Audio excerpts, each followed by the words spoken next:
रोज का वचन। रोज के वचन में आपका स्वागत है। दिन 270। क्योंकि देखो, मैं नया आकाश और नई पृथ्वी उत्पन्न करता हूँ, और पहली बातें स्मरण न रहेगी और सोच विचार में भी न आएगी। इसलिए जो मैं उत्पन्न करने पर हूँ उसके कारण तुम हर्षित हो और सदा सर्वदा मगन रहो। क्योंकि देखो, मैं यरूशलेम को मगन और उसकी प्रजा को आनंद बनाऊंगा, और मैं आप यरूशलेम के कारण मगन और अपनी प्रजा के हेतु हर्षित होऊंगा, और उसमें फिर रोने व चिल्लाने का शब्द न सुनाई पड़ेगा।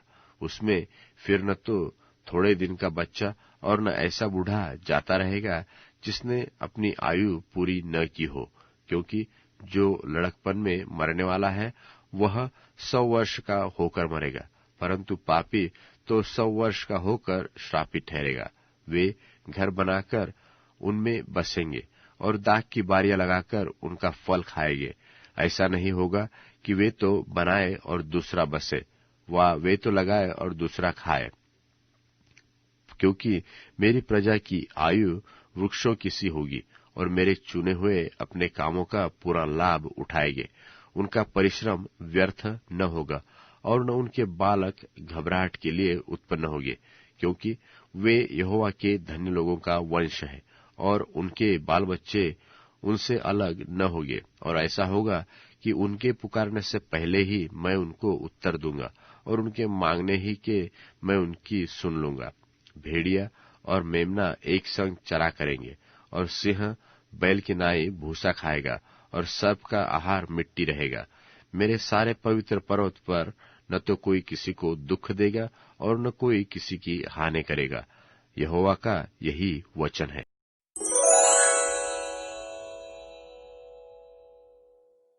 यशायाह भविष्यवक्ता की पुस्तक अध्याय 66। यशायाह अध्याय 66। यहोवा यो कहता है कि मेरा सिंहासन आकाश और मेरे चरणों की चौकी पृथ्वी है। तुम मेरे लिए कैसा भवन बनाओगे, और मेरे विश्राम का कैसा स्थान होगा।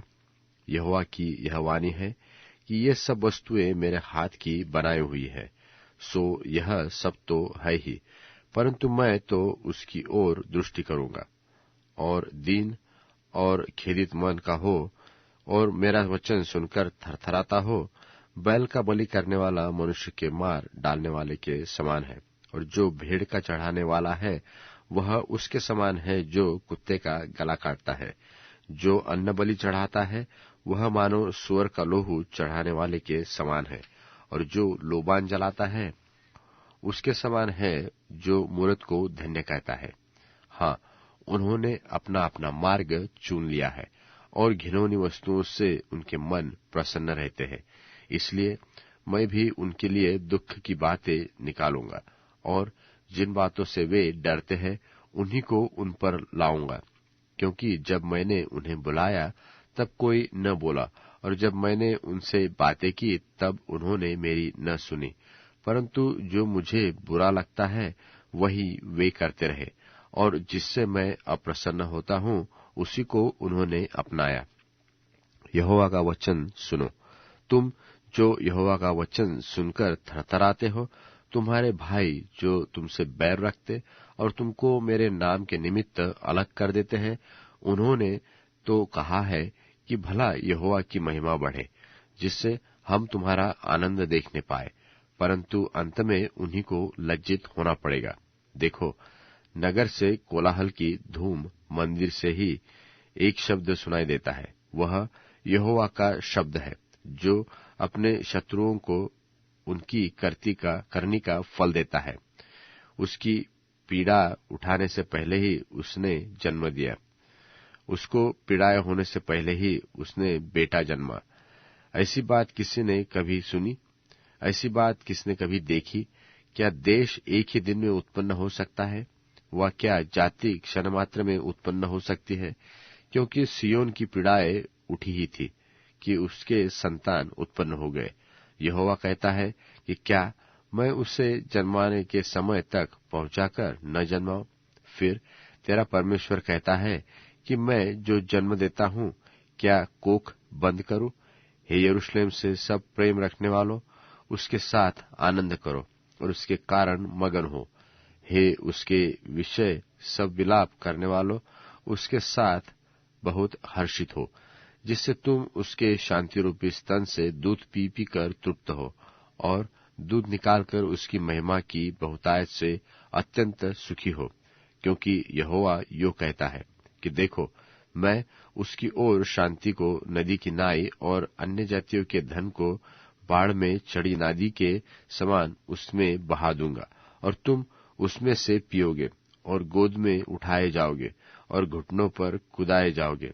जिस प्रकार माता अपने पुत्र को शांति देती है, वैसे ही मैं भी तुम्हें शांति दूंगा। तुमको यरूशलेम ही में शांति मिलेगी। तुम यह देखकर प्रफुल्लित होगे और तुम्हारी हड्डियां घास की नाई हरी भरी होगी, और यहोवा का हाथ उसके दासों पर प्रकट होगा और उसके शत्रुओं के ऊपर उसका क्रोध भड़केगा। क्योंकि देखो, यहोवा आग के साथ आएगा और उसके रथ बवंडर के समान होंगे, जिससे वह अपने क्रोध की उत्तेजना और अपनी चितौनी को भस्म करने वाली आग की लपट में प्रकट करे। क्योंकि यहोवा सब प्राणियों का सामना आग और अपनी तलवार से करेगा, और यहोवा के मारे हुए बहुत होंगे, जो लोग अपने को इसलिए पवित्र और शुद्ध करते हैं कि बारियों के बीच में जाकर किसी के पीछे खड़े होकर सूअर व चूहे का मांस और घृणित वस्तुएं खाते हैं, वह एक ही संग नाश हो जाएंगे। यहोवा की यही वाणी है, क्योंकि मैं उनके काम और उनकी कल्पनाएं दोनों अच्छी रीति से जानता हूं। और वह समय आता है कि मैं सारी जातियों और भिन्न भिन्न भाषा बोलने वालों को इकट्ठे करूंगा, और वे आकर मेरी महिमा देखेंगे, और मैं उनमें एक चिन्ह प्रकट करूंगा, और उनके बचे हुओं को मैं उन अन्य जातियों के पास भेजूंगा, जिन्होंने न तो मेरा समाचार सुना है और न मेरी महिमा देखी है। अर्थात तर्शीशियों और धनुर्धारी पुलियों और लुदियों के पास, फिर तबलियों और यूनानियों और दूर द्वीपवासियों के पास भेज दूंगा, और वे अन्य जातियों में मेरी महिमा का वर्णन करेंगे। और वे तुम्हारे सब भाइयों को घोड़ों, रथों, पालकियों, खच्चरों और सारनियों पर चढ़ा चढ़ाकर मेरे पवित्र पर्वत यरूशलेम पर यहोवा की भेंट के लिए ले आएंगे। जैसा इस्राएली लोग अन्न बलि को शुद्ध पात्र में धरकर यहोवा के भवन में ले आते हैं, यहोवा का यही वचन है। और उनमें से भी मैं कितने लोगों को याजक और लेवी के पद के लिए चुन लूंगा। क्योंकि जिस प्रकार नया आकाश और नई पृथ्वी जो मैं बनाने पर हूं मेरे सन्मुख बनी रहेगी, उसी प्रकार तुम्हारा वंश और तुम्हारा नाम भी बना रहेगा। यहोवा की यह वाणी है। फिर ऐसा होगा कि एक नए चांद से दूसरे नए चांद के दिन तक और एक विश्राम दिन से दूसरे विश्राम दिन तक समस्त प्राणी मेरे सामने दंडवत करने को आया करेंगे। यहोवा का यही वचन है। तब वे निकलकर उन लोगों की लोथों पर जिन्होंने मुझसे बलवा किया दृष्टि डालेंगे, क्योंकि उनमें पड़े हुए कीड़े कभी न मरेंगे और उनकी आग कभी न बुझेगी, और सारे मनुष्यों को उनसे अत्यंत घृणा होगी।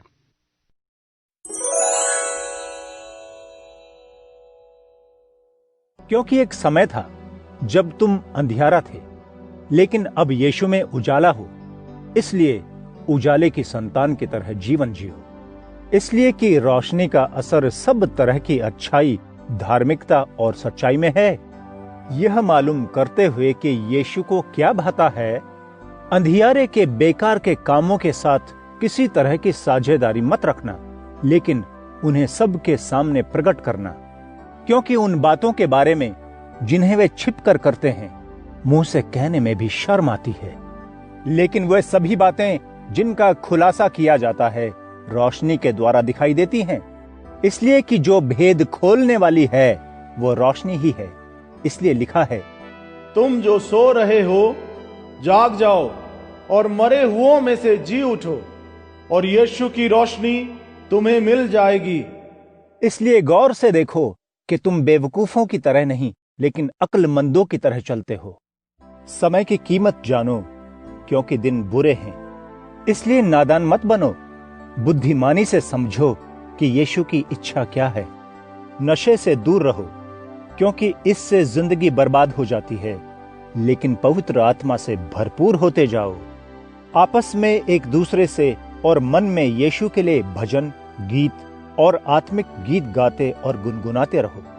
हमारे स्वामी यीशु मसीह के नाम में परमेश्वर पिता को हमेशा सब बातों में धन्यवाद देते रहो और परमेश्वर के डर में एक दूसरे के अधीन होते जाओ।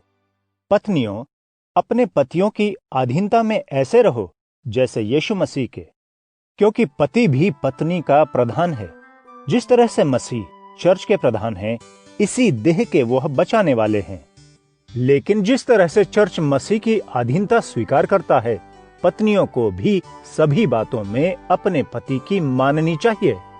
पतियों, अपनी पत्नियों से प्यार करो, जिस तरह से यीशु ने चर्च से प्यार किया और अपने आप को उसके लिए दे दिया, ताकि वह उसे वचन के पानी से धोकर शुद्ध करे और मसीह अपने आप के लिए एक तेज से भरा चर्च तैयार करें, जिसमें दाग या झुर्रियां न हों, लेकिन पवित्र और निष्कलंक ठहरे।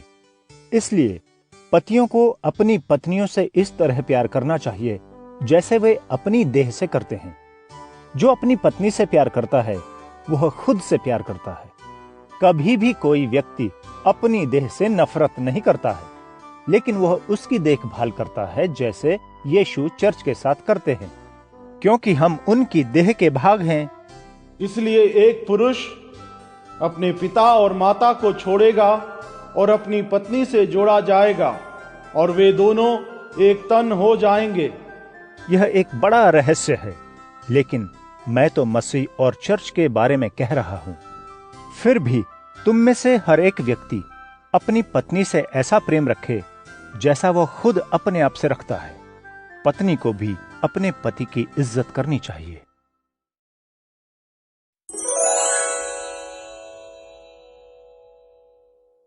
अध्याय 113। प्रभु गिरे हुए व्यक्ति को उठाता है।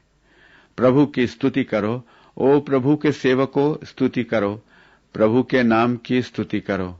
आज से युग युगांत तक प्रभु का नाम धन्य है। उदयाचल से अस्ताचल तक प्रभु के नाम की स्तुति की जाए। प्रभु समस्त राष्ट्रों के ऊपर महान है, उसकी महिमा आकाश से ऊंची है। हमारे प्रभु परमेश्वर के सदृश और कौन है? वह उच्च स्थान पर विराजमान है। वह आकाश और पृथ्वी पर दृष्टिपात के लिए सिर झुकाता है। वह धूल से निर्धन को, राख के ढेर से दरिद्र को उठाता है, और वह उनको सामंतों के साथ अपने निज लोगों के सामंतों के संग बैठाता है। वह बांझ स्त्री को आनंदित मां बनाकर घर में बसाता है। प्रभु की स्तुति करो।